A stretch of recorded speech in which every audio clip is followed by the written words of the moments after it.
खोपोलीतील मंगेश काळोखे हत्या प्रकरणात रोज नवीन ट्विस्ट समोर येत आहेत। या हत्या प्रकरणात अजित पवारांच्या राष्ट्रवादीचे खासदार सुनील तटकरे यांच्या निकटवर्तीयांची नावं समोर आली। त्यामुळे रायगड जिल्ह्यात आधीच कट्टर विरोधक असणाऱ्या शिवसेना राष्ट्रवादीच्या वादामध्ये आणखीन वणवा पेटलाय। काळोखेंच्या हत्या प्रकरणी तटकरेंचे समर्थक असणारे रवींद्र देवकर आणि त्यांच्या मुलासोबतच साथीदारांना अटक करण्यात आली आहे। तर तटकरेंचे जवळचे मानले जाणारे रायगड राष्ट्रवादीचे जिल्हाध्यक्ष सुधाकर घारे आणि प्रवक्ते भरत भगत मात्र अजूनही फरार आहेत। या दोघांवरती सुद्धा काळोखेंच्या हत्येप्रकरणी गंभीर स्वरूपाचे आरोप करण्यात आले।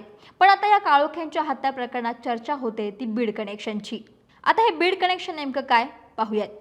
खोपोली नगरपालिका निवडणुकीमध्ये मानसी काळोखे शिवसेनेच्या तिकिटावरती निवडून आल्या। त्यांनी अजित पवारांच्या राष्ट्रवादीच्या उमेदवार उर्मिला देवकर यांची 700 मतांनी पराभव केला। काळोखेंनी विजयाचा गुलाल उधळत जंगी मिरवणूक काढली, पण याच विजयी गुलालानंतर काळोखेंच्या कुटुंबावरती मोठा आघात झाला।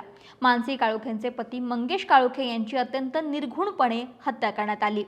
26 डिसेंबरला मंगेश काळोखे आपल्या मुलांना शाळेत सोडवण्यासाठी गेले होते। मुलांना शाळेत सोडवून दुचाकीवरून ते घरी परत येत असताना वाटेत दबा धरून बसलेल्या हल्लेखोरांनी त्यांच्यावरती हल्ला केला। एका काळ्या रंगाच्या चारचाकी वाहनातून आलेल्या 3 ते 4 जणांनी काळोखे यांची दुचाकी अडवून त्यांच्यावरती हल्ला केला। मंगेश काळोखे यांना काही काळाच्या आत हल्लेखोरांनी त्यांच्यावरती कोयता आणि कुऱ्हाडीने सपासप वार केले। काळोखेंची हत्या आणि आरोपींची क्रूरता दाखवणारा सीसीटीव्ही देखील समोर आलाय।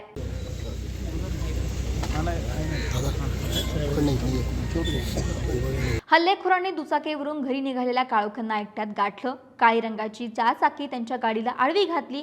तिथं काही काळाच्या आत काळोखेंवरती वार करायला लागले। आरोपींनी सुरुवात केली। हल्ला करताच मंगेश काळोखे जीवाच्या आकांतानं पळत सुटले, पण यातच काळोखेंचा तोल गेला आणि त्याचाच फायदा घेत हल्लेखोरांनी कोयत्यानं आपल्या जवळच्या चाकूनं कुऱ्हाडीनं त्यांच्यावरती वार केले। बेसावध मंगेश काळोखे हल्लेखोरांच्या हल्ल्यानंतर त्याच ठिकाणी रक्ताच्या थारोळ्यामध्ये कोसळले। हत्या केल्यानंतर हल्लेखोर तिथून पसार झाले। नवनिर्वाचित नगरसेविकेच्या पतीची हत्या झाल्यानं राजकीय वर्तुळात खळबळ उडाली।